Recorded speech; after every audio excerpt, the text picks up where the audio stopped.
Hi everyone, this is Lisa Grace, and I would like to welcome you to the Teach Middle East podcast. Again, you know what it is.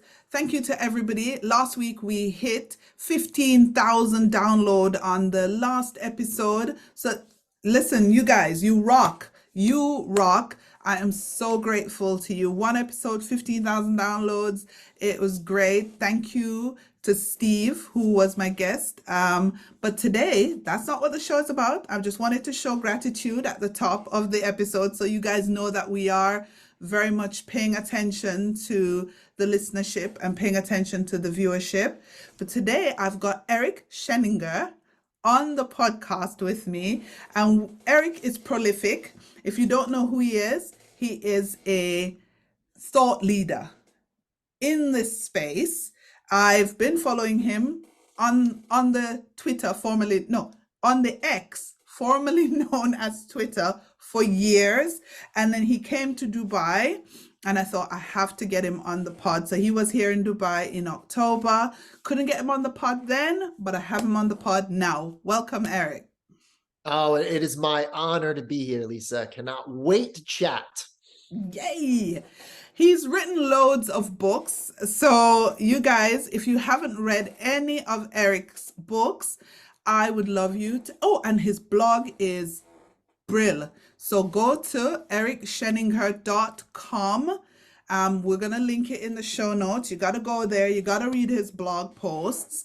And you've got to get on top of your CPD with all the stuff that he puts out there in the others for free. And of course, show your love by buying the book. Eric, wanted to talk about designing tomorrow's classroom just for a little bit. I know we want to talk about disruptive thinking, but just a little bit about designing tomorrow's schools, sorry. What are we doing wrong right now with the way schools are? Well, I don't like to look at things as right or wrong, good or bad. Mm, I think you have to take an honest lens to determine whether the conditions, the pedagogy, our assessment, our learning spaces, are they in line with the reality of the world that we now live in? And so I think it's like, when we think about humans, we are very influenced by experience. We often teach the way we were taught, we lead the way we are led.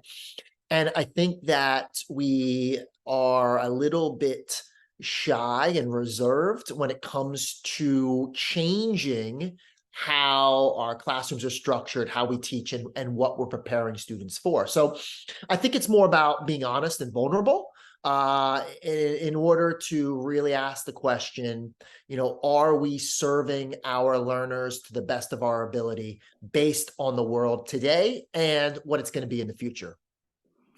you're right. You're right. I stand corrected, guys. Right or wrong, good or bad, isn't exactly the right way to start off. But if you were to design the ideal school of tomorrow, what are some of those keys that we need to bear in mind? Yeah, I think we have to look at removing archaic structures like bells, seat time, static schedules, because that's really not the world of work. I mean, when you think about, do we go anywhere on a job and hear bell? I know right now I'm working. I'm working in my garage here in Houston, Texas, and there's no bells. It's very fluid. So I think we got to really focus on more towards a competency-based approach, where students can progress based on demonstrated knowledge, whether it's, how they can recall, but also how they construct new knowledge, how they can apply. And I really think it's about focusing on, those critical competencies. We want our students, we want our learners to be, active engagers, creative scholars, reflective learners, be able to self-regulate. So I think we really need to look at the structure of school itself and not just coursework, but also how we design our spaces.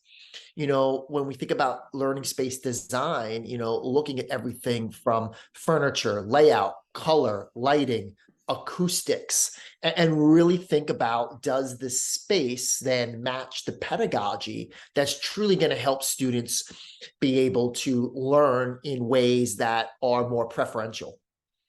Yeah, you said something there that was so poignant. You said the way we structure our learning spaces. When we look at the classroom nowadays, it hasn't really changed that much. We still have those desks, we still have chairs, and we might put them in little groups now if we want to be fancy. But a lot of the times there are still rows. What I wanted to find out from you is why do you think we've stuck with that design for so long? Because it's what we are used to. It's the same setup where we learned, and it was quote unquote successful for us because many of us just complied. We played the game of school. We went in, we sat in our desks, we took those lectures, we then took a test, did our homework, rinse and repeat. So because that is the what we experienced as students when we were trained to become teachers, we haven't really known anything different. Same thing as administrators. Administrators, a lot of times, and I was guilty of this, I was great at protecting the status quo. That's the way we've always done it. Yeah. It's always worked. And when we think about the driver globally, oh, we want to do really, really well on PISA. Well, not for nothing, no student wakes up or years from now is so excited about how they did on PISA. They don't care. They comply with the culture that we establish, and what it really has become is quite stagnant. So I think we have to look at, are we really aspiring for control and compliance? Or do we truly want to roll up our sleeves and really think about getting comfortable with being uncomfortable? If we continue to do what we've always done, we'll get what we've always gotten. And in this rapidly changing world, that just doesn't cut it anymore. It doesn't. Here's the thing though, how do we begin to dismantle these structures? Yeah, I think it really becomes with it really begins with asking the right questions. And as I work with educators across the world, what I try to do is get them to be uncomfortable, and to get them to really reflect on, why are you doing things the way you do them? How might you do it better? But ultimately, what tells you if you're successful? And I think when we ask, well, why are we doing it? The answer really is because that's all we've ever done. But I think, how can we do it better? And what tells us if we're actually successful? That's where it really takes that honesty and vulnerability to really look at, are our actions truly having a positive impact on our students? Mm. And when we look at just how the job market is changing, and we can even sit here and talk about the value or the non-value of college degrees. I mean, there's a lot of things that we can really dig into because information is there. Information is there. Schools have been very good at giving information. And when we think about giving information, how do we teach our students not just how to access it, but how to vet it, and how to turn it into something that's truly beneficial to them, that's going to give them a leg up when they decide, hey, this is what I think I might want to try to do during the first leg of my life. Because we all know, listen, the crazy thing is, I have a degree in marine biology. And now I speak all over the world on educational transformation. I'm doing things that I was not trained specifically to do. And I think that if that's where the concept of competencies is so important. If you have those competencies, we want to future-proof learning for our students so that they are ready for whatever's thrown at them. And, in my latest book, Disruptive Thinking, I really talked about this concept of, don't prepare students for something, prepare them for anything. We don't know what that something is anymore. We don't know what the jobs are going to be. We don't know what our students truly are going to need in regards to if they want to be an accountant, a lawyer. But preparing students for anything, that really is the foundation of future-proofing learning for our students. And what does that entail? Scaffolding our questions, giving them really challenging problems to solve that have more than one answer, getting them to relevantly apply their learning to real world contexts, looking at how we ensure purposeful learner driven use of technology. The students should be using technology to learn in ways they couldn't without it. Thinking about personalization, all learners getting what they need when and where they need it. And finally, designing spaces that really reflect and function like the world that our students need to be successful in. There's so much richness there, just a lot. Okay, so here's the dilemma that we face. The teachers want to make this change. Many administrators have seen, because the case is clear, but for some reason there is a conflict as to what comes first. Do the policies have to change first? Do governments have to change first? Like, where does the change start? Because you have, for example, teachers who want to completely redo the way we do schools, but they can't upturn the timetable. They can't abolish the bells. Do you understand? So where is this change? So what needs to be ignited? Where does it need to start, Eric? Oh boy, that's the $1 million question. You know, I think when we look at policy, and I think when we look at how we're developing policy, we have to really ask ourselves, to those people who are developing it, what is the main positive impact that policy is going to have on our students? And, I think it really comes down to really having some challenging conversations about what really is the goal of the policy. And, I hear you, I work with some schools that have no bells, but I also work with a lot of schools that do. I also work with a lot of schools that have desks in rows. And I really think about it is this: often human nature, we focus on things we cannot control. We ultimately, as a teacher and administrator, we might not be able to control bells, but how do we really focus on our energy on what we can control? And this is my message to every teacher, every administrator. What can you control? As a teacher, I'm not going to mince my words. There's one thing you can control: how you use your time in class with your learners. That is the one thing you can control. And that's where you could really start looking at, hey, I'm going to focus on high agency strategies. I'm going to look for ways to really impart voice, choice, path, pace, place. I'm going to use technology in a purposeful way. I'm going to maximize that time so that I can support those students that need me the most. As an administrator, in my opinion, there's one thing that you can control: whether or not you make the time to provide your staff timely, practical, actionable feedback, because that's what teachers want. They want to know, they want that validation that, hey, I'm doing this well, that positive reinforcement. It's just as important for teachers as it is students.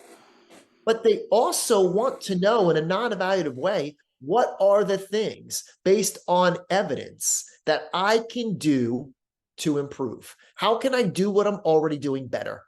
So in a utopian world, we'd be able to change a lot of those things, but we really have to just focus on what we can control.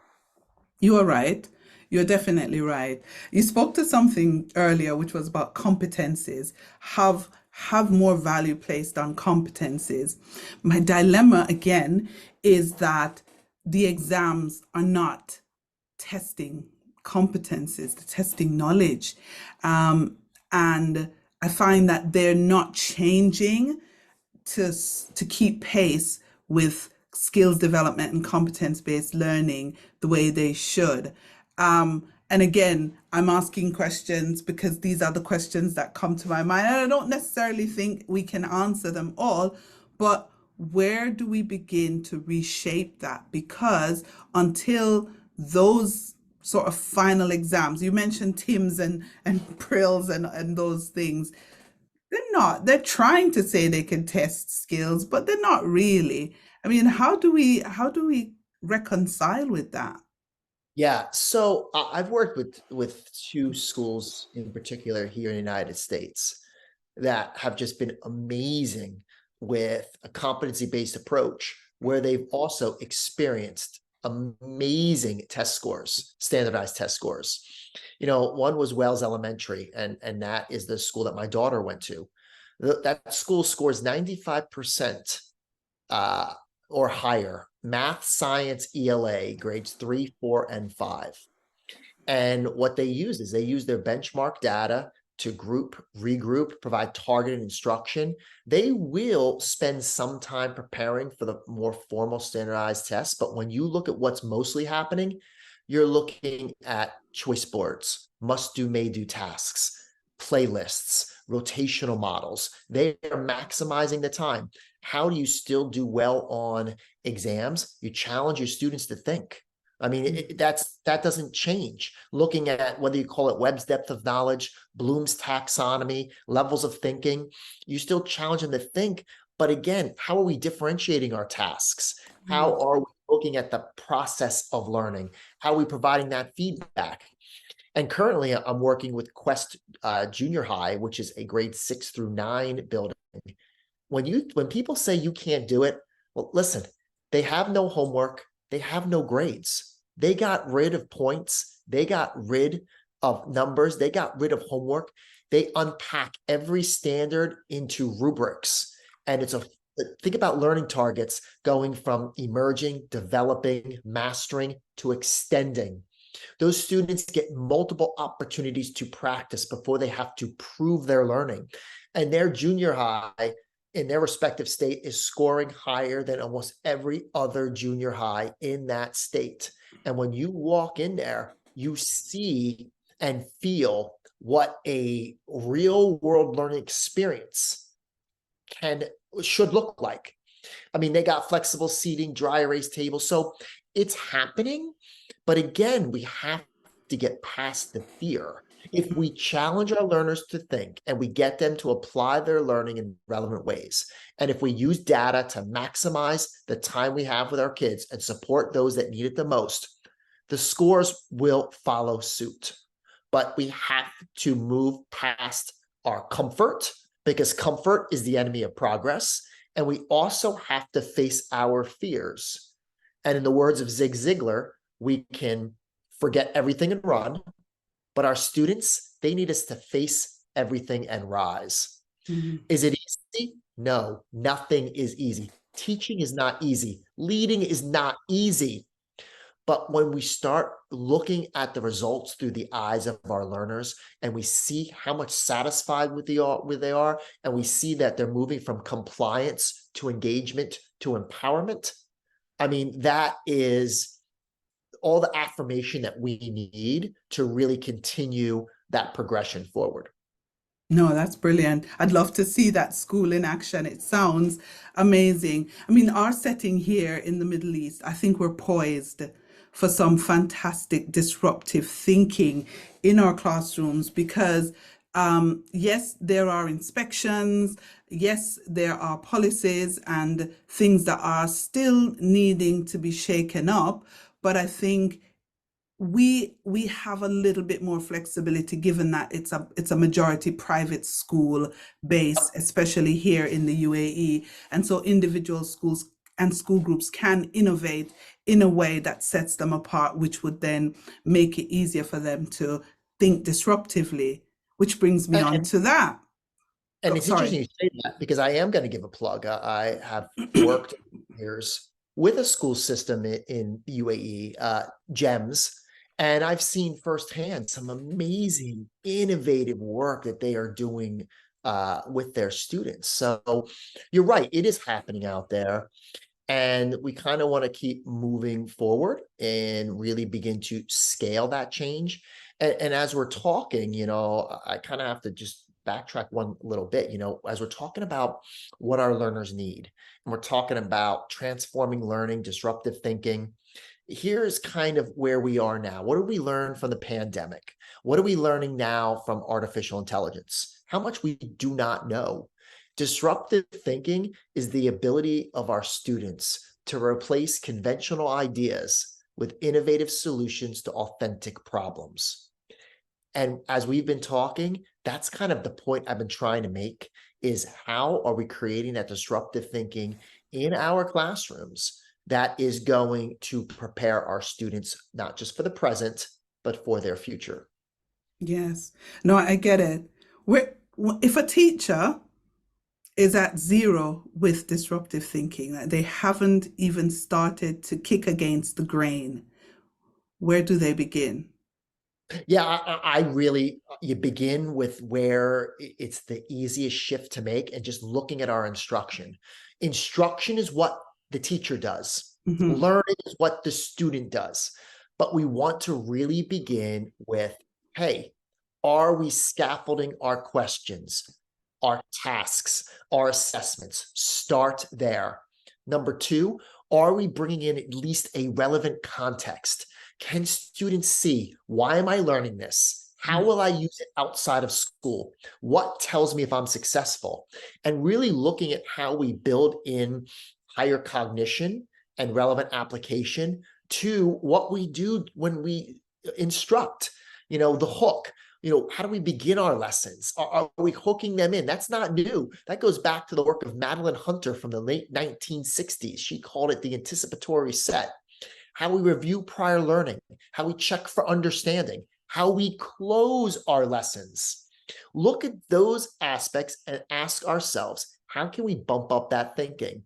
Also, how might we begin to impart personalization through student voice? What I love is I tell teachers and administrators, pick one of those effective strategies. Use technology so every student can respond. Every student can use their voice. And that's where you can kind of begin. Often the most monumental changes are the smallest changes to our practice. We have this misconception that we have to just do everything new. No, innovation could just be doing closure at the end of every lesson with a Google form and using that feedback to determine if you need to do a reteach the next day. The smallest changes are the most significant. Yeah, no, I love that idea. I think sometimes we do think it's a mountain to climb and we can't get even started, but sometimes if we look at it as one step at a time, then we get there. When we think about preparing our students, I keep reflecting on what you talk about. Is it's not about preparing them for something, it's preparing them for anything. And we know that we really don't have a clue what's going to happen next, that we have to be making sure that our students are actually ready for God knows what's coming over the hill. I wanted to find out from you, like, I can't have you on the podcast without talking about the dreaded AI, how we're handling AI now in our schools. I'm not quite sure it's being handled the right way. There's sometimes a lot of fear. There are others who are running out and embracing it to a fault. And then there are others who haven't even recognized that it is something that needs to be addressed. What do you think we should be doing around students and teachers and the classroom and AI? Lots of ands. Yeah. Well, I think a lot of that comes down to the professional learning that we are engaging in, and here's the thing with AI, it's just the next iteration of Siri and Alexa. Siri and Alexa and even Google could all answer the who, what, where, when type questions that are predominant on a lot of homework. You think about Wolfram Alpha and that could solve complex math problems. I mean, so we kind of had that technology, but AI is a different animal because now it can answer, the how type questions, the why type questions. And, just because AI generates it, it's coming from information. If I don't quote me on this, but I believe it's from 2021, the information that's populating. So it's not entirely accurate, but here again, if we're developing tasks and assessments that students can choose to go and use AI, that can kind of give us some insight that maybe our methodologies aren't that relevant to our students. And that's one of the challenges that they have, or we're not creating these, performance tasks, these authentic applications of learning. But I think we fear what we don't know and what we don't understand. So a lot of that comes down to education. And Yeah. I'm not, listen, there are every conference you go to, it's AI this, AI that. But Yeah. I think it's really hitting home on how teachers and administrators can use it effectively I mean, I look at AI as this. I use it to save time. So to save time so I can be more human. Where do I see benefits for AI for teachers? Developing lessons, um, developing success criteria, unpacking standards so that they can really focus more on not the planning piece, but the Mm. facilitation of learning. Yeah. From a student perspective, we just have to really think about the questions we're asking. And I think a lot of it is if we're giving our students will use AI to do homework. Homework, in my opinion, has been meaningless. We give students homework, we don't really look at it. So maybe that's a outcome of AI. We stop giving homework and we focus on more authentic application in the classroom where they can't use AI. So I think it just comes down to education. But again, it's being able to identify, when is the right time to use it. And I think for me, I use AI to get feedback on my writing. I take writing from years ago and put it through AI to give it another spin. It's my ideas. I've already written it. So education, education, education. Just like anything, when the internet came, we didn't know what to do with it. And now we're at this, crossroads of AI. And who knows what the future holds. But I think one of the major outcomes is it's going to get us to rethink our lesson design and how we assess. And how we assess changes to that is not necessarily a bad thing. Yeah, it definitely it isn't. And if it forces us to rethink that, I think it would have done us a good deed. Well, we're winding down the podcast. I wanted you to talk a little bit about the book and the kind of the four parts of the book and why you chose to break the book down into four parts. Just kind of tease so that people can go and have a little bit more of a read. Yeah, the first part, rethinking normal, I really was inspired to write that component because the pandemic Okay. it threw us all in a tizzy. I mean, think about. No one knew what to do. The world stopped. So rethinking normal, we have to understand that, hey, we're going to have all these disruptive forces. AI right now is getting us to rethink normal across so many different sectors. And that kind of leads into, what are these enduring mindsets that we want our learners to be able to possess so that they'll be prepared? The next is how we rethink learning and not rethink in terms of not doing things totally new, but how are we challenging our learners to think? How are we getting them to apply their learning to solve real world unpredictable problems? How do we really fine tune our instructional techniques, but really begin to set the stage for some pedagogical shifts that are going to help us maximize time? Rethinking learning is really about looking at how we personalize. And as I defined that before, let me tell you what personalization is not. It's not about putting all learners on a device, having them use an adaptive tool at the same time. It's not all students doing the same thing the same way at the same time. Personalization is all learners getting what they need, when and where they need it to learn. You can personalize with and without technology. But that's kind of things that I referenced before, those high agency strategies: voice, choice, path, pace, place. Looking at the pedagogical shifts, everything from rotational models, choice activities, choice boards, must do, may do, playlists, flipped classroom, virtual learning. But then looking at the learning design, how we design the space. Does the space, because again, the space design should go hand in hand with personalization, flexible seating, blended pedagogies. And then finally, I talked about rethinking our mindset. And this comes back to how the lens with which we use to look at our practice, our education, ultimately is our biggest adversary. And that's what it holds us back. And, I really talk about these outlier practices: homework, grades. Maybe we have to look at how we tread lightly with those practices, but looking at more feedback and reflection in our classrooms.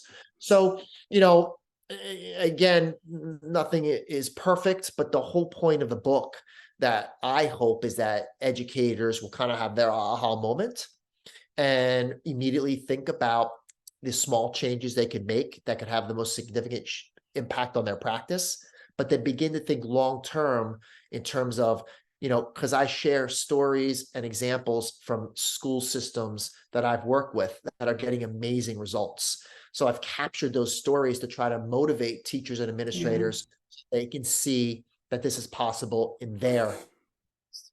Yeah, there's quite a lot of insights in there. It's almost like case studies in different sections. So I would encourage my listeners to go out and get it. It's on Amazon. I got it on Amazon for like 20 odd dollars. So it's not that expensive, people. It's actually quite good for what it is. And so yeah, I would encourage you. Eric, thank you so much for being on the podcast with me today. It has been my pleasure. Oh, no, the honor was all mine. And, you know, two final thoughts for your audience. Everybody, we got to remember that every single learner has greatness hidden inside of them. Mm. It's the job of teachers and administrators to help them unleash and find that greatness. And, everything comes down to relationships. Without trust, there's no relationship. Without relationships, no real learning occurs. So think about how you build those relationships, how you focus on supporting the who, our learners, and then going from there. And there's no perfection education. Chase growth, not perfection. Become the best iteration of yourselves for your learners. Yeah, that's a really, really good place to end the podcast. It's been so good to have you on the Teach Middle East podcast. Eric Sheninger. Thank you.